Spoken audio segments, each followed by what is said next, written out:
Ok, aujourd'hui je te parle de la méthode Wim Hof. Est-ce que c'est utile pour un joueur de tennis de compétition? Alors, dans un premier temps, je vais te parler du caractère, du personnage que je trouve fabuleux, formidable. Ensuite, de ce que je sais par rapport à Novak Djokovic et comment il a utilisé sa méthode. Ensuite, on va parler du froid. Et enfin, là où il y a beaucoup de doutes, c'est sur sa méthode de respiration. Alors, la première fois que je l'ai entendu, c'était sur le Tim Ferriss Show, un podcast. J'étais sur ma moto à Hong Kong et il commence à pleuvoir comme pas possible. Je m'arrête à un abribus et pendant une demi-heure, je suis resté scotché à l'écouter.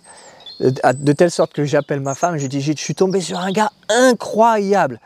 Tu te rends compte, il est capable d'aller sur des sommets alors qu'il fait super froid, il est en caleçon, il fait des marathons. Ensuite, il est capable d'aller sous l'eau dans l'Antarctique sur des longueurs comme pas possible. Ensuite, il est capable d'aider les gens à se soigner par eux-mêmes d'injections de venin.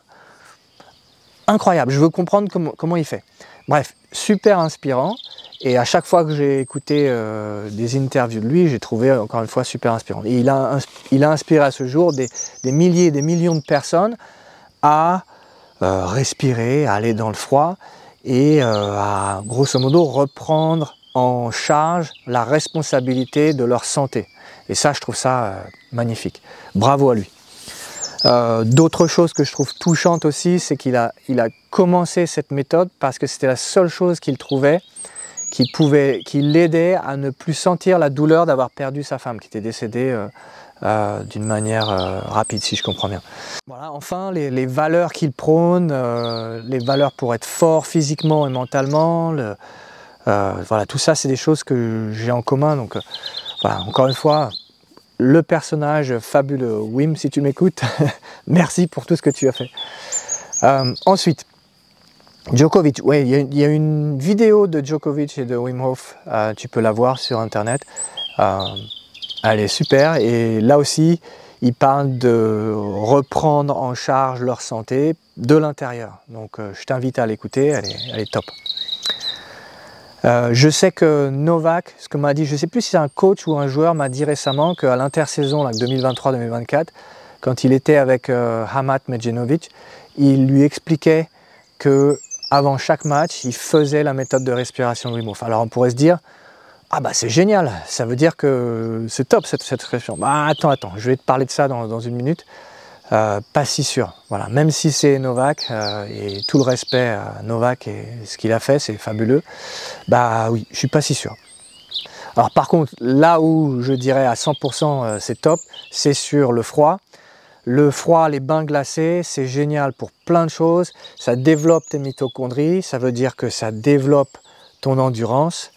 Ça développe bien sûr ta volonté, et donc fort physiquement, fort mentalement. Et puis enfin, en récupération, je pense que tu es conscient qu'il y a beaucoup de joueurs pros qui l'utilisent, qui vont dans les bains glacés.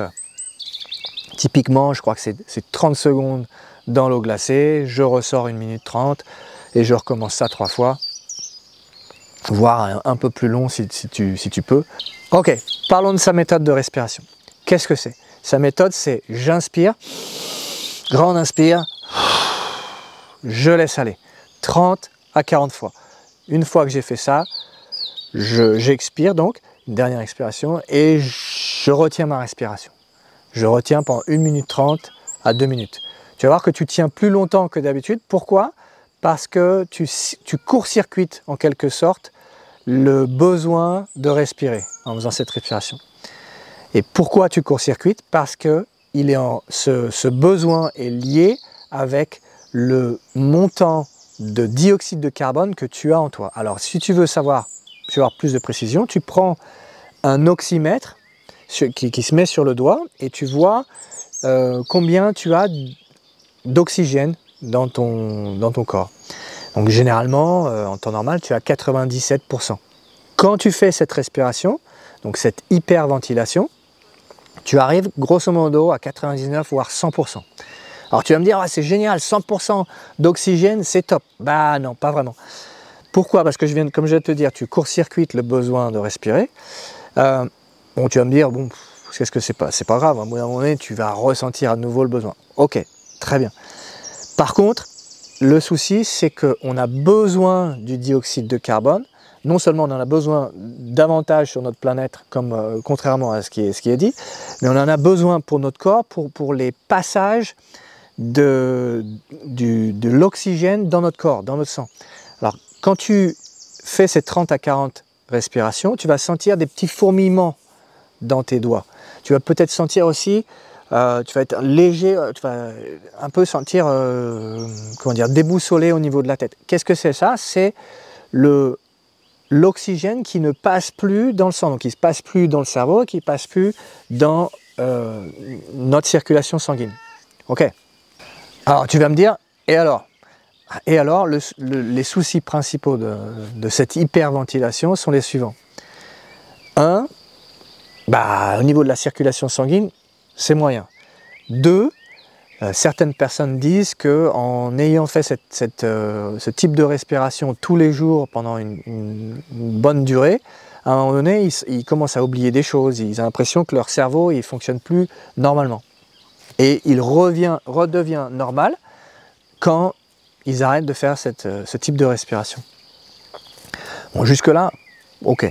Maintenant, les soucis plus importants, c'est que cette respiration peut créer un évanouissement. Et vraiment, là où c'est très problématique, c'est qu'elle crée un évanouissement aussi quand tu vas sous l'eau. Donc, il y a des personnes qui sont mortes en utilisant cette méthode. Malgré le fait que sur le site de Wim Hof, il dit absolument pas aller dans l'eau en ayant fait ce type de respiration.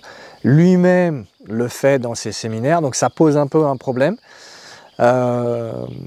Bref, tu vas me dire, pour le tennis, c'est pas grave, on va pas dans l'eau, a priori on ne joue pas au tennis sous l'eau.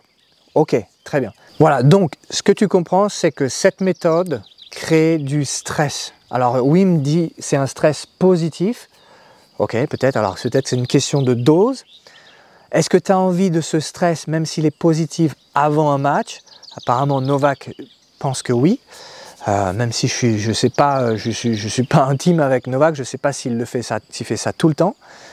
Moi, personnellement, avec les recherches que j'ai faites, les expérimentations que j'ai faites, je pense que ce n'est pas la méthode idéale pour un joueur de tennis avant un match. Je pense qu'il y a suffisamment de stress. Pourquoi en rajouter? Par contre, ce que tu peux faire, c'est des méthodes de respiration qui t'aident, qui te préparent à l'effort mental et à l'effort physique. 2 types de respiration par exemple, le box breathing, j'inspire 1, 2, 3, 4, je retiens mon souffle 1, 2, 3, 4, j'expire 1, 2, 3, 4, je retiens mon souffle 1, 2, 3, 4.